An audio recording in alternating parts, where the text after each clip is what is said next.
Хәзер республиканың иң ерак районы Ютазыға юнәләбез. Иске Урысу авылында Татарстан Республикасы автономиясына 100 ел тулу уңайыннан төбәк язучысы китабын тәкъдим итү кичәсе узды. Еллар агышы буыннар язмышы дип аталган китапның авторы быел 80 яшын тутырган Тәнзилә апа Юсупова. Район тормышы, туган авыл язмышы өчен жан аты биргән үзешчән язучының тәүге һәм бердәнбер китабы ул. Авылдашларны берләштергән, комсомолга алып кайткан кичә турында алдагы видео язмада. Ютазы районы Татарстан белән Башкортстан чигендә урнашкан иң ерактагы татар авылы Иске Урысу. Кояш та шушы район өстеннән беренчеләрдән булып Татарстан өстенә күтәрелә. Авыл мәдәният йортында бүген кеше күп. Шушында туып үскән иң актив авылдашлары Тәнзилә Юсупованың китабына багышланган кичәгә җыелган халык. Татарстан автономиясенә 100 ел тулу уңаеннан уза ул.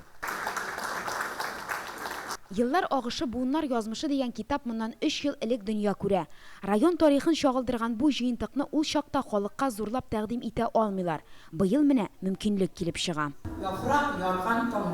Революция чорыннан алып СССРның төзелүе, үсеше, таралуы бар бу китапта. Гражданнар сугышы, авыр сугыш еллары, комсомол чоры, аны Тәнзилә апа 75 яшендә яза башлый. Рим Хабирович, Гадизович булмаса, Хабиров булмаса, мен 2-3 китап язып куйсам да, ол китап басылмас иде. Чөнки менің бір кашында да, аны каяда барып, кешедән сорап, языга әле килеп торган булмады.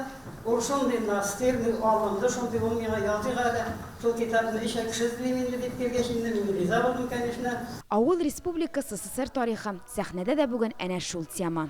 Тамашачыларга, балаларга шушы үткән чорның, комсомолларның, пионер оешмаларының шушындай нык оешма булуларын, әби бабалары шундый комсомолда тәрбияләнгәннәр бит инде.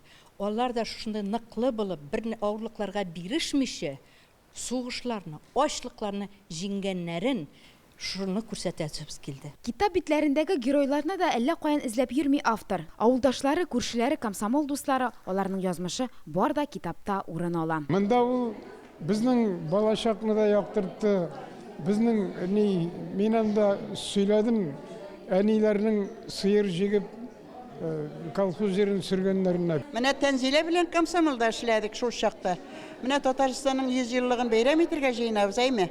Шушы 100 ел эчендә без хәзер 80-гә җитә торган буын Татарстаныбыз өчен тәрбия өлкәсендә комсомолда янып күйеп тәрбияләнгән кешеләр буларак көч кертүебез белән бик зур бәхетле кешеләрбез. Күз яшьләрсез укып булмый китапны ди авыл халкы. Яшь буынга тарихны аңлату. Уңышлымы, уңышсызмы? Ул бит тарих, безнең тарих, безнең үткәнебез. Менә киләчәк буынга шуны аңлатасыбыз килде безнең.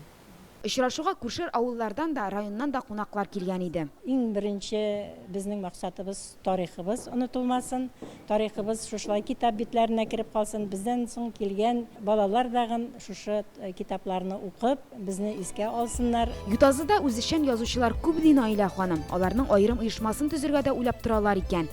Татарстан автономиясенә 100 ел тулу уңаеннан мондый очрашулар башка авылларда да узачак әле. Филүзә Хәмидуллина, Татарлар, Ютазы районы.